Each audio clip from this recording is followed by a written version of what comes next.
His fast special attacking Pokemon could easily exploit my Missing Nose weakness. However, for some reason, Surge felt the need to start off the... Oh, hi everyone, I'm TransformersFanCode328 here, and it's not about you do differently, it's about what you do well. As you might have overheard, I've actually been watching quite a few playthrough challenges over on YouTube. I literally just found this one before I started recording. And, yeah, I've been inspired to do one of my own.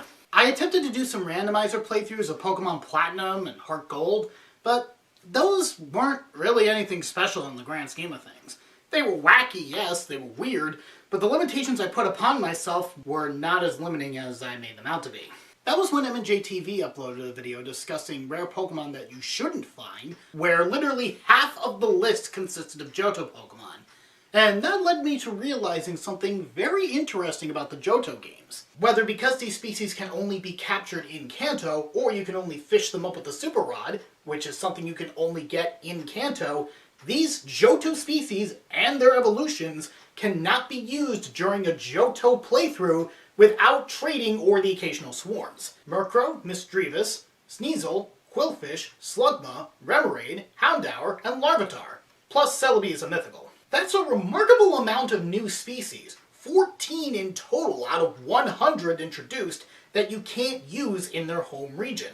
Among the many problems that the Game Boy originals had that HeartGold and Soul Silver, truth be told, did not rectify, this proves to be something that these remakes did rectify. As aside from Sneasel and, naturally, Celebi, all of these species are actually obtainable without any asterisks during a regular Johto playthrough. Well, almost, but we'll get to that when we get to it. It would appear that I've hit upon something relatively unique, so how about I give these guys their day in the limelight, shall we? My only stipulation is that I can only use the aforementioned Pokemon, and any other species that I either capture or have been given can only be used for HM purposes, if at all. This rule set is admittedly given a little bit of leeway early on, as I'll explain in a minute, but once I pass that threshold, I cannot use any Pokemon that are not among these species, and naturally their evolutions. Without further ado, let's get on with the show. The starter I pick is completely irrelevant, as I only need Cut, which all three of them can learn, before I reach Olivine, where I can get the good rod and obtain a water type to surf over to Cianwood and get the rest of my team. As such, I'll pick my personal favorite, Cyndaquil. However, per the limitations of the playthrough, once I hatch Slugma from the Primo Egg, that's all I can use to battle Faulkner, Bugsy, the second rival battle, and Whitney.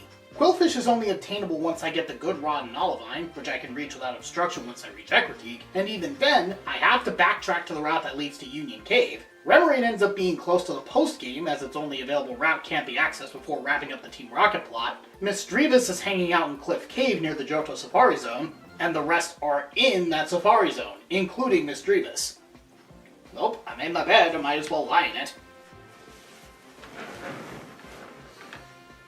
Thankfully, the worst part of that early bit was the grind. Aside from taking a newly hatched level 1 Pokemon up to a usable level for that point in the game, Gary's only move at the time, Smog, was basically worthless, as it not only didn't do much to anything, but it also didn't land all that much. Had to switch training with Cyndaquil until Gary got Ember, at which point I put the former in storage and went to Sprout Tower, where Gary utterly decimated everybody's Bellsprouts, and even the Hoot Hoots weren't that big a deal since Gary learned Rock Throw just before the first of two showed up. As such, Faulkner was nowhere near the nightmare I envisioned, but it came close. Gary gets a lucky crit Oko on his Pidgey, but Pidgeotto was always the bigger threat. 2 Embers gets it to a little over half, while Gary's barely hanging on. I use my last potion after getting off a Rock Throw, and it's down to the wire. I go for Ember despite knowing I'll be outsped and definitely KO'd, and the attack of the foe's Pidgeotto missed!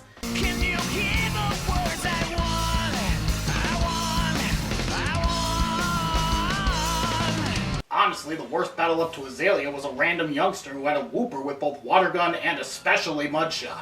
And it made good use of the latter in the first battle, even getting a fatal crit on Gary. I hope this wasn't foreshadowing for the hell I was about to endure. I then suddenly lost interest in continuing on for months on end. I think the main reason for this is because I had already done a near complete playthrough of HeartGold before, the aforementioned Randomizer playthrough I did, and I was not interested in doing that entire song and dance all over again. plus some other things caught my interest. Or is it Smash Brothers? Once I got interest again, I went through Union Cave in the Slowpoke Well situation with little issue, but Bugsy and Scarlet were, as expected, a pain. I tried Scarlet once, and he, naturally, kicked my ass. So I went over to Bugsy, who strangely never went for U-turn. I lost the first time because of quick attack and healing, attempt number 2 failed to pan out because I missed a crucial rock throw, and a similar circumstance ruined attempt number 3. Fourth time was the charm, however, as Scyther went for focus energy, and ironically, Gary got a crit Oko! Once I got Scyther down, the 2 cocoons were instantly burned to a crisp. That leaves us with Scarlet, who was a huge pain. A big reason makes itself known right out the gate. Ghastly and Curse. Since I don't have any party members to switch to, Gary cannot deal with Croconaw or Zubat with a guaranteed 1/4 health loss after every turn, so I had to do a reset or 2 because of that. Attempt number 1 failed due to damage roll shenanigans with Water Gun. Number 2 prompted me to grind Gary up a level and buy more potions, but because I wasn't getting either poison or burn, especially with Smog constantly missing, I saved myself the loss and reset. Number 3 and number 4 were the curse resets. Number 5 was the lucky one, as Croconaw was worn down to near death by the time it fired off a Water Gun, so I just had to heal to stall out the poison. Zubat had some confusion to delay its inevitable loss, but Gary pulled through, and Ghastly saw the writing on the wall and cursed itself out, winning me the battle at last. I didn't have much trouble going into Goldenrod, but then came Whitney's Miltank, which this playthrough seemed tailor-made to make my worst enemy. In all but one of my attempts, it immediately attracted Gary, and then kept stomping on him, which, naturally, kept flinching if he wasn't immobilized by love. Too bad I didn't have Flame Body, which is actually related to how I finally beat her. I managed to get a few embers off, which burned the cow, but of course this version of the fight had to give it a Lungberry for just such an occasion. Ah, the days when Game Freak had the balls to make a notorious boss even harder. Wait. I did get a second burn, which, combined with potion spamming, led to victory given the inherent physical damage reduction.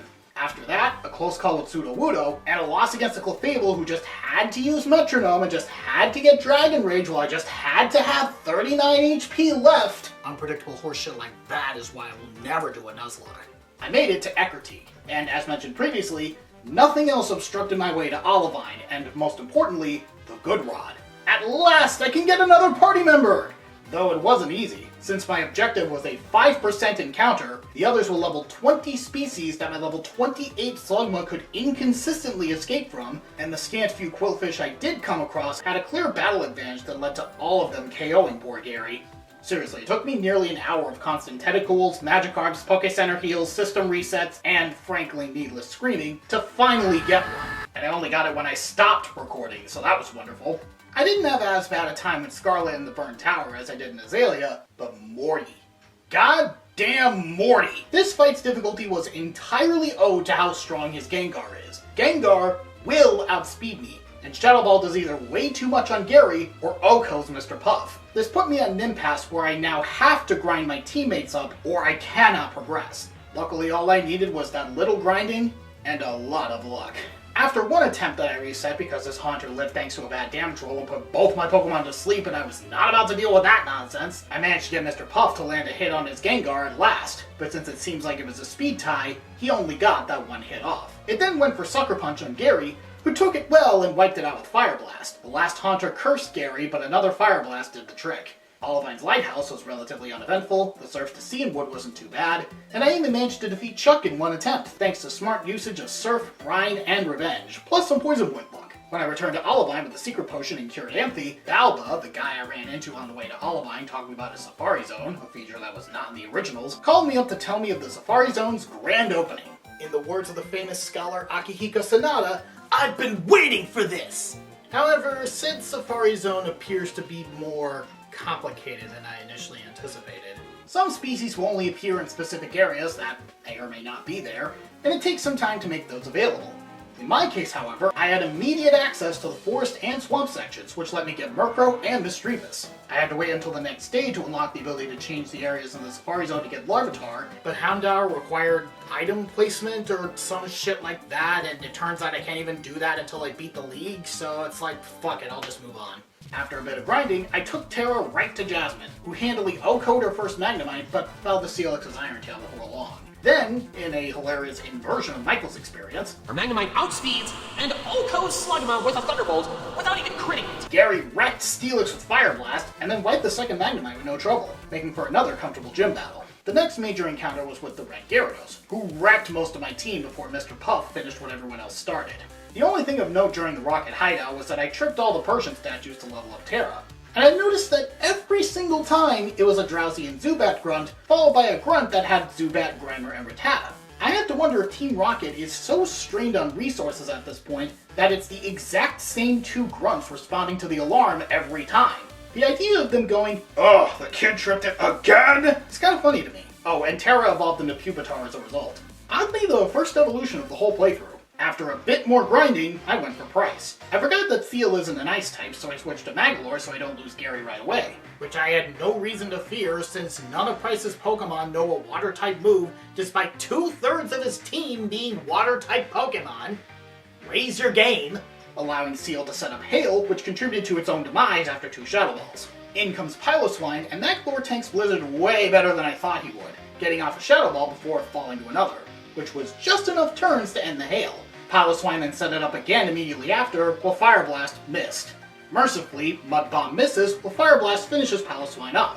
I keep going for Fire Blast while I can against Dugong, and I get a burn, but nothing else as he heals and lands a crit to finish Gary before he can fire Ancient Powers. Mr. Puff goes out, and while Dugong goes for rest, Rollout lands enough times to take it out, winning me the penultimate Johto Gym Badge. The only battles that occurred during the, frankly, uninteresting Goldenrod Radio Tower takeover, besides Gary evolving into Magcargo, were with Scarlet and Archer, and both were eventful thanks to Mr. Puff. He gets Poison Point on Feraligatr, followed by 2 well-endured Thrash hits, enhancing Revenge's damage to take it out, endures Magnemite Spark immediately after, and overcomes Paralysis to land an Oko Revenge, and lived multiple major hits from Houndoom and Coughing Sludge with just 3 HP to pull off a clean sweep on Archer. Way to prove that you're more than some throwaway dex filler. That was awesome! I then caught my final team member, Remoraid. But the nicknames I gave these guys has ended up being one very eccentric team, and oddly leaning into redemptive given Magolor's and Terra's histories, not to mention the vengeful spirit of Mr. Puff. Being able to say things like that and for it to make some degree of sense is why I fucking love this playthrough. After making my way through Ice Path and some grinding, holding off until about level 40 so I could actually get Ice Beam at a reasonable point for this gym, which actually makes this the only time I ever sought out an Everstone, it was time for the final gym leader, Claire. And she kicked my ass. A lot. Understandable when the only Pokemon within my rule set that can even learn a Dragon-type damaging move is friggin' Tyranitar, which no way was I grinding that much for at this point in the game, and even if I did, the only feasible move I could get for it at this point in the game was only available on Sundays, so I was screwed either way. After 3 losses, I decided to do something my previous run benefited from here. Thunder! Thunder! Thundercats! Ah! While not accurate, I have gotten it to land at critical times in the past, which is also why I taught Fire Blast to Gary, and as luck would have it, Magolor can learn it. Long story short, it wasn't enough. Thankfully, after another grinding session, I managed to beat Claire, but by the skin of my teeth. Magolor endures Gyarados' bite and lands Thunder to Oko it. I switch in Terra to eat the Thunder Wave, but she falls to Aqua Tail, which allows me to safely switch in Unmaker so she can barely not Oko? What? That's why I gave you 2 extra levels! Ugh. Signal Beam once she heals, and another Ice Beam later, Dragonair number 1 goes down, and the number 2 gets Oko thanks to a crit. But as Claire herself says, Kingdra is where the real battle begins. I heal Magolor while Unmaker goes down. Gary tries to go for Ancient Power, but gets Oko with Hydro Pump. Same goes for Ravenbeak. Does this count as a Metroid Dread spoiler? Mr. Puff gets smoke screened, but lands a crit Revenge, followed by a Revenge fueled by Enduring Dragon Pulse, knocking Kingdra into Citrus range before falling to Hydro Pump. Last up is Magolor, who lives Hydro Pump, lands the Thunder, and it crits, finishing off this hell of a battle once and for all!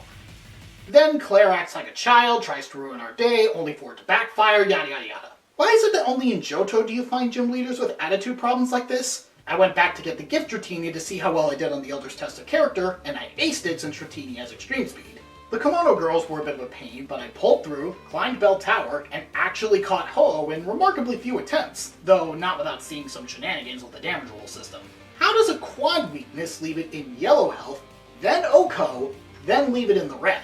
The only notable fight on the way to Victory Road was the trainer right next to the healing house where her Pikachu spammed double team to such an absurd degree that Terra missed almost all of her digs. Why was this considered fun? Besides that, I made it through Victory Road with little trouble until Scarlet showed up one last time, though I won't recap it since we're going on long enough as it is and there wasn't much that happened. After some grinding, it was time for the Elite Four, and first up was Will.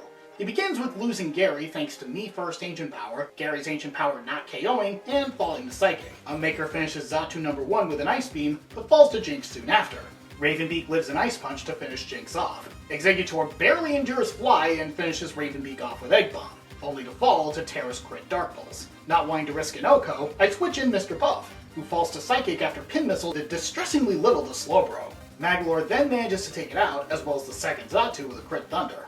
Next was Koga. Terra Oko Ariados with Rock Slide, and Gary does the same on Fortress and Venomoth with Fire Blast. Then comes Muck, the real issue, because it loves to use Minimize. In fact, that's all it did against Gary while I barely got it to half before falling to Gunk Shot. I use Ravenbeak next because Feint Attack ignores evasion, but Muck returns the favor by Okoing him with Gunk Shot. Then 2 straight turns where both Surf and Gunk Shot miss, only for both to land the next turn. Then Muck screeches and maxes out its evasion since its only attacking move has 5 PP, while Mr. Puff keeps missing his attacks because evasion should never have gotten past testing. Finally! I land enough hits to end this nonsense, only for Mr. Puff to immediately fall to Wing Attack from Crobat. It seems like it's about to start all over again, but Unmaker gets a crit with Ice Beam to Oko the bastard. After that was Bruno. Ravenbeak crit Oko's Hitmontop and Hitmonchan, while I switch in Unmaker to Oko Onix. Machamp endures Ice Beam really well, and Surf gets it into Citrus range before Revenge takes Unmaker out. I send in Ravenbeak to fly it to death, and Rock Slide hits him during the in the air part! How does that... You can fly over... Oh. God damn it! Magolor barely doesn't KO with Side Beam before falling to Rock Slide, when Mr. Puff finishes it off. Hitmonlee spams High Jump Kick to disturbing effect, so Mr. Puff lands a powerful waterfall to Oko. Are you freaking kidding me? Mr. Puff then takes himself out thanks to Swagger Confusion. Thanks, game! Gary gets Oko'd by High Jump Kick, so when Terra is left, I use one of my max revives to have Magolor invalidate that shit. He gets swaggered, but he ignores Confusion, lands a crit, and snaps out of it the very next turn to finish Hitmonlee off. Last among the 4 was Karen, and I actually had to reset a few times due to nonsense like evasion spamming, admittedly smart switches, and somehow landing Focus Blast 4 times in a row, which science has deduced to be a statistical impossibility. One of these attempts got so aggravating that I ended up rotating the emulator when trying to reset the match. But let's talk about my eventual victory. Mr. Puff managed to ignore the confusion and evasion Umbreon set against him to eventually take it out before falling down to his Dark Pulse. It sets up a nasty plot while Unmaker surfs it into Citrus range before switching out to Vileplume, which I used Ice Beam on thanks to doing the song and dance before, and it was a crit Oko this time. Unmaker keeps surfing Gengar until it falls to a double Focus Blast. Magolor manages to take it out, but Gengar went and used Destiny Bond right before that. No big deal, I wasn't going to use my Ghost type against the remaining Dark types. Terra then Oko'd Murkrow with Rock Slide and finished off Houndoom with Earthquake. Finally, lands. Magolor managed to not flinch to Waterfall and land Thunder to Oko Gyarados, but falls to Aerodactyl. Terra managed to endure Crunch, even after a defense drop, and took it out before falling to Dragonite number 1. Unmaker gets paralyzed, but ignores it to Oko it, and it barely lives Thunder to Oko Dragonite number 2. Number 3 prompts me to use a full restore. Because you don't get to become the champion of the Pokemon League without knowing how to spam full restores! Fat load of good it did me since Unmaker fell to Outrage. I revive her while Gary falls. Mr. Puff lands a waterfall, hoping for a flinch, but it instead hits itself in Outrage-induced confusion twice, knocking itself into Citrus range. How do you like that, game? Now you know how I fucking feel! I take advantage of that by healing up Unmaker and Magolor before Mr. Puff falls. Unmaker endures Outrage and lands the Fatal Ice Beam. Lastly is Charizard, who finishes Unmaker off. I sack off Ravenbeak to revive Unmaker and try to land Thunder with Magolor, but it misses and he falls to Shadow Claw. Now I have to win with Unmaker or else restart the whole battle. She endures Air Slash and doesn't flinch, and Surf is a 2-shot. She lives another, but flinches. I heal, he goes for Dragon Claw, which does way less, and then another Air Slash, which Unmaker lives, but flinches again. I heal again, and Air Slash looks to have gotten a higher damage roll. Oh no! I click Surf, and Air Slash misses! Lance has been defeated!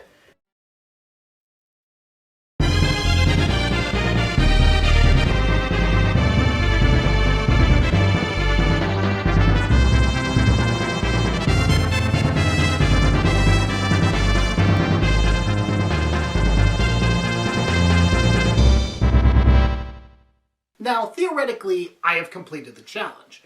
After all, I have become Johto champion using Pokemon that in the Game Boy originals I couldn't use for this particular journey. It wouldn't make much sense to use these Pokemon at the point in the game where you could reasonably use them. That being said, nobody considers these games truly beat until you've beaten Red. So why not go the extra mile? That, and the original games wouldn't let me have Larvitar until I reached Mount Silver anyway. So getting a Tyranitar is an added bonus. I would also like to have a Honchkrow and Miss Mages before challenging Kanto, but the only way I can do that, as well as have both on a single playthrough anyway, is by getting lucky when getting first place in the bug catching contest once Professor Oak gives me the national dex. And those only occur on Tuesdays, Thursdays, and Saturdays. So I actually waited from the Sunday I beat the league and got the national dex to the following Tuesday, where one oval stone later, I got the dusk stone I'm looking for. This does mean I have to find another, so I held off on using the one I got until I have both. Long story short, the other methods to obtain one are either tedious, luck-based, or locked behind the Kanto badges. So I found myself waiting another 2 days to get another bug-catching Dusk Stone. Damn these hoops I have to jump through so I can use post-gen evolutions for more than just Red because of unnecessarily slavish loyalty to the Source Material, which has been an issue in every single Pokemon remake. I just want to use a fucking Chromat in a Kanto game for once. Is that really too much to ask for? I'm sorry, I had to get that one off my chest. Once I got the second bug-catching Dusk Stone, I evolved Ravenbeak and Magolor. I had right for Brock, and I actually lose the first time. Damn my team for not having good water coverage. Oh shit, that's the next one, isn't it? Ooh boy! Attempt number 2. Mr. Puff OHKOs Graveler, Rhyhorn, and Onix, and does a good chunk to Kabutops with Revenge before falling, which left on Maker to finish it off. And after some silly potion spamming, the Amistar was dealt with too. I did surprisingly better than I anticipated against Misty. And I think I owe that to the Charge Beam TM I used on Maker, who carried the hell out of the early half with it. Mr. Puff pulled through and revenged his way to victory against Lapras, and Magolor managed to defeat Starmie after some confusion nonsense. Lieutenant Surge was a clean sweep with Terra, with only his first Electrode avoiding Earthquake with Double Team before the next one took it out. Erica was more annoying than hard. Gary's Fire Blast barely didn't OHKO her jump bluff, prompting her to heal, so Lava Plume did a little over half. I go for Rock Slide the next turn, and I thought that took it out, until I noticed Leftovers activate. Friggin' Giga Drain. Actually, it's hypocritical to bitch about slight healing when Leftovers proved vital in this one, as it let Gary Lip Tangle his Ancient Power with 7 HP and return the favor by OHKOing it before falling Victory Bell. Ravenbeak lands a fly on it, but it lives with what has to be 1 HP. It went down after 2 more wing attacks anyway, and Super Luck gave us a crit OHKO on Blossom. Janine didn't prove to be too much trouble, and Sabrina was a fairly easy sweep with Ravenbeak. After that, I wanted to grind up Terra against the Kanto trainers I skipped to get that Tyranitar. I managed to do so just before Blaine. I literally was just 1 Pokemon away from getting level 55 after beating all of his trainers, what the fuck? And I dealt with him quite easily, given I had 2 water types and Tyranitar as backup. And then we get to Blue, and oh my god, I am so fucking thankful that I evolved Terra. Because while she did set up some stuff that ended up backfiring, I don't think I would have won the battle without her. I lead with Terra, anticipating a Pidgeot lead, but I get blindsided with Exeggutor. I dropped my last playthrough before this fight, so I wasn't exactly certain of his team composition. No worries, I got Dark moves. Crunch doesn't KO, allowing it to set up Trick Room. Blue heals it, but Dark Pulse sends it back to where it was before. I send in Gary to sell off the Sandstorm damage, but it gives Gary some nap time while enduring another Sandstorm hit, adding more turns to Trick Room before falling. Rhydon does big damage to Unmaker, so I make a big risk with Surf, which at first works out due to Stone Edge missing, but then I see that Sandstream backfired spectacularly. I was put on the defensive, spamming potion after potion to ultimately no effect. Mr. Puff then finishes it off, but falls to Machamp's Earthquake despite a decent poison jab.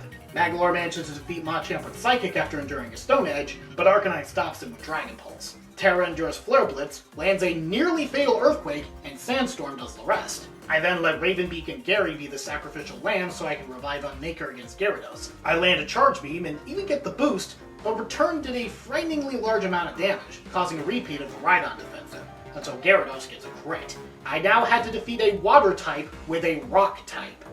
A water flying type, thankfully, as Rock Slide did most of the work after Blue healed, enough for the Sandstorm to finish it off. Lastly was the Pidgeot, who Terra took out in 2 Rock Slides while naturally shrugging off 2 stab returns. I have now beaten every gym leader across both Kanto and Johto. I grabbed the Rock Climb HM from Professor Oak, and all that was left was the agonizing grind from about level 50 to about level 75, since most of Red's Pokemon are within the 80s. Oh, this is gonna take a long while, isn't it? This is by far the most draining part about HeartGold and Soul Silver playthrough challenges. The fucking grind! And this wasn't even the first time it happened! During this process, I thought to get a better move from Magolor than Psybeam, considering it was redundant with Psychic. And looking things up, I noticed that Magolor could learn Dark Pulse, since Terra was about to lose it due to the need for Rock Climb. And I could get it at the Celadon department store. There, I found 2 things of interest. 1, a Crasher Wake cameo that caught me as off guard as Mayleen's near Erica's gym. And 2, among the TMs I could buy in the Celadon department store, was Stealth Rock.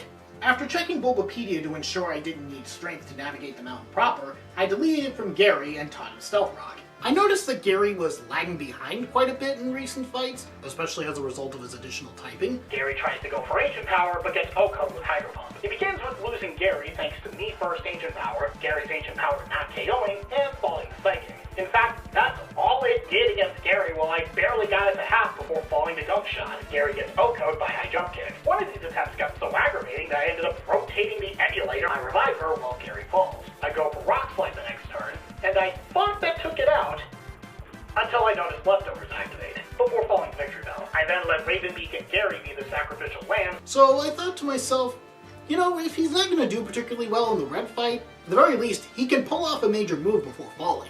And I checked, Red can't do anything about entry hazards in general, besides having Venusaur absorb Toxic Spikes. As if to demonstrate why I needed to grind to such an obnoxiously high level to even stand a chance, I tried while my Pokemon were at level 67, a state that took about 10 friggin' hours to get to.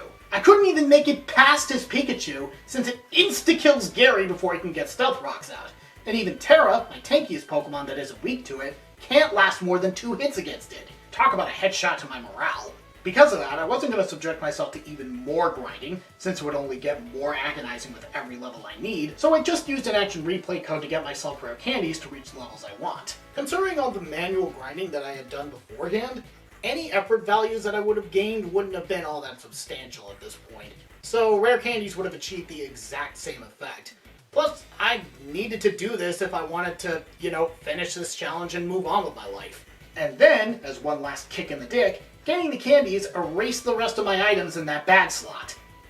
Or not, since it looks like my items are all still there and I can still access them all during battle, which is good to know. On to the final battle! I fear a repeat of what occurred before, but luckily, Gary manages to survive with 9 HP and drop the Stealth Rocks before Hale finishes him off. You may have been dragged down by that rock of yours, but you did very well during the Johto journey, and you finished your fight with the move that pretty much ensured our victory. I'm so proud of you, Gary. Terra loses over half to Iron Tail, but fires off Earthquake to finish Pikachu in one shot, not only getting us past our first hurdle, but also whipping up a Sandstorm that disables the Hail. So no more perfectly accurate Blizzards. Spoiler alert, Blizzard never missed anyway. Blastoise brings Karen's Gengar flashbacks when, out of the 5 Focus Blasts it managed to fire off, it only misses the second one. Unmaker managed to endure a crit Focus Blast, including the following Sandstorm damage, and when those were finally depleted, she shrugged off Blizzard. I expect Red to heal the next turn, so I do the same, but instead, he switches to Venusaur, who became the biggest wall of this fight. First, he puts Unmaker to sleep. Yay! Then, the Sandstorm and Stealth Rock damage is undone with Giga Drain, nearly taking out Unmaker in the process. She lives though, wakes up immediately, and fires off an Ice Beam, to distressingly middling effect. I go for Ravenbeak to resist Giga Drain, and it does half thanks to a crit. I decide to heal to endure another, but then Sludge Bomb does way more without critting. Shit! Mr. Puff similarly suffers over half from a resisted hit, and then more than half with Giga Drain. Magolor seems like my best shot, as his good special defense endures Sludge Bomb with more than half, and the same goes for Giga Drain. I heal up on Maker when it appears that Psychic isn't enough, and Magolor falls to, bizarrely, Frenzy Plant. This works out in my favor though, as Ravenbeak gets to fly for free due to the recharge turn, letting him destroy the toughest of red starters. I sack Ravenbeak off to max revive Magolor since we need Thunder now. Thunder does come through for us, since it not only does a good chunk of damage to Lapras, but also paralyzes it. Red heals the next turn, so I go for Shadow Ball, hoping for the special defense drop, and I get it. Thunder will KO the next turn. Then he switches to Snorlax, who eats the Thunder but got paralyzed. That helped me get some heals and revivals off, but then Crunch crits. I knew this was going to be a problem, but luckily for me, Mr. Puff happened to learn a move during the grinding process that I knew could have helped us out very well during this fight. Destiny Bond. Now it was just a matter of A, Mr. Puff being faster, which frankly is a given in this case, and B, paralysis not kicking in. Thankfully, both occur. So in one last vengeful act, Mr. Puff takes Snorlax to hell with him! Unmaker doesn't get a good start after that, as Lapras' Psychic not only crits, but also gets the special defense drop, and it dodges Charge Beam. After healing up to find that now Psychic will 2-hit KO, I switch out to Ravenbeak to undo the drop and eat Psychic. I then sack Ravenbeak again to heal up on Maker. She goes out and Red heals. I get the special attack boost from Charge Beam and revive Magolor and Mr. Puff in the event on Maker goes down. She doesn't, as after some healing, Sandstorm Chipping, and Charge Beam boosts, Lapras finally goes down. Blastoise is back, and Stealth Rock finishes it off immediately. Charizard is last, and as expected, Stealth Rock does most of the work. He goes for Flare Blitz, and Unmaker miraculously lives yet again.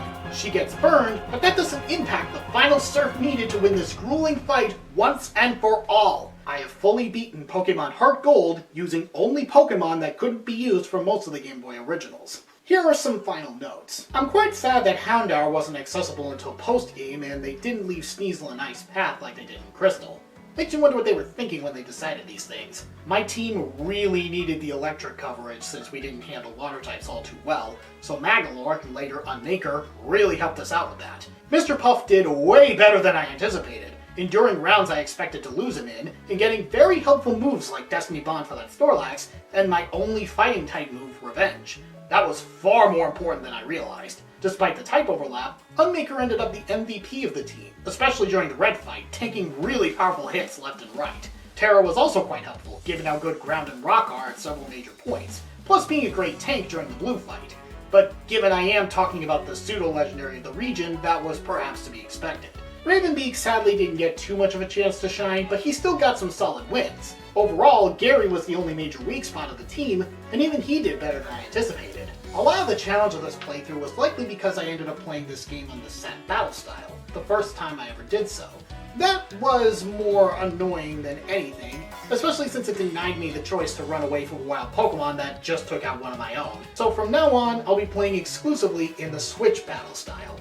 I'm looking to have fun with these games, so I don't care if you judge me for that decision. As for my overall thoughts on this playthrough, I'm glad I did it. While Johto games are usually a drag for me, especially when these remakes didn't improve as much as the pedestal everyone puts it on implies, it is also for this reason why I doubt I'll replay any of the Johto games ever again after this, I was able to use Pokemon that I don't get many opportunities to use, like Tyranitar, Octillery, Mismagius, and Honchkrow, as well as ones that don't get much usage in general. I mean, when was the last time you thought to use a Quillfish? These chances to shine are my favorite thing about replaying Pokemon games, getting the chance to find some new favorites, or at least appreciation for the oft-neglected ones. I'm Transformers Fanco 328. I'm done, and I'll see you next time. Whenever that may be.